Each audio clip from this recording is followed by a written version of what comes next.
Hello বন্ধুরা, তোমরা কি মুর্শিদাবাদে এমন এমন কোনো জায়গায় গিয়েছো যেখানে তোমরা কোনোদিন যাওনি? না মানে আমিও যাচ্ছি প্রথম, তো তাই তোমার সাথে বলছি।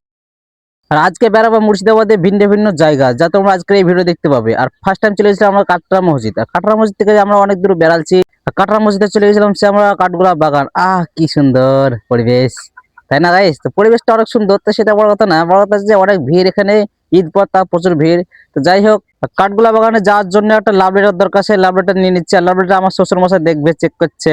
তা চেকিং তো হয়ে গেল, ফাইনালি কাঠগোলা বাগানের ভিতরে চলে এসেছি। আর বাড়ি তো না, আমার শ্বশুর মশাই বাড়ি মনে হচ্ছে। তো যাই হোক, আমার শ্বশুর বাড়িটা হেভি করেছে, সুন্দর লাগছে, নাইস বিউটিফুল, আন্ডারস্ট্যান্ড। তো চলো তোমাদেরকে অন্য কিছু দেখা। হ্যাঁ গাইস, না অন্য কিছু না দেখলে তো মজা পাবে না। চলো অন্য কিছু তোমাদের শ্বশুর বাড়ির ভিতরে দেখায়, তোমার বাড়ির ছাদটা দেখাও কেমন সুন্দর লাগছে, ঠিক আছে? তারপর তোমরা কথা বলো। আর দেখো কত হাইট, আমার সারা 7 জন্ম এরকম বিল্ডিং দেখিনি বাপের জন্ম।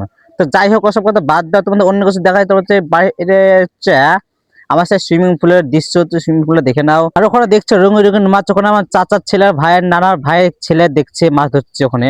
এইসব জায়গা দেখতে ভালো লাগছে। তো ভাবলাম নানির ছাদের উপরে বেড়াচ্ছি, আর নানার ছাদের উপরে চলে এসেছি। আর দেখছো কত সুন্দর ছাদ, একটা beautiful, so nice any guys. আর আমি ভাবছি আমার বিয়ের প্যান্ডেলটা এই ছাদের উপরে করতে হবে, যেহেতু হেলিকপ্টার নামাতে হবে, তো তার জন্য। তো গাইস তোমার যাই বলি না কেন, আমার শ্বশুর বাড়ির বিল্ডিংটা হেভি করেছে।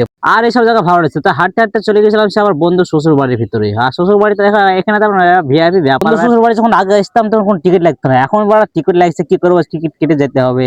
তবে থামো, একটা ভালো দৃশ্য দেখায় তোমার, না তো বুঝতে পারবো। আর দেখো কত সুন্দর এখানে দৃশ্যটা, দেখো হেভি লাগছে কিন্তু, নাইস। তোমরা বেড়াতে চলো ভিতরটা তোমার দেখা। আমি ভেবেছি তোমার তো ভেতরে দেখা হবে, কিন্তু মোবাইল এলাও না, যেহেতু তার দেখাতে পারলাম না। তো বাহির থেকে দৃশ্যটা দেখায় কেমন দৃশ্য, আর কেমন জনগণ এসে তোমরা দেখতেই পাচ্ছ।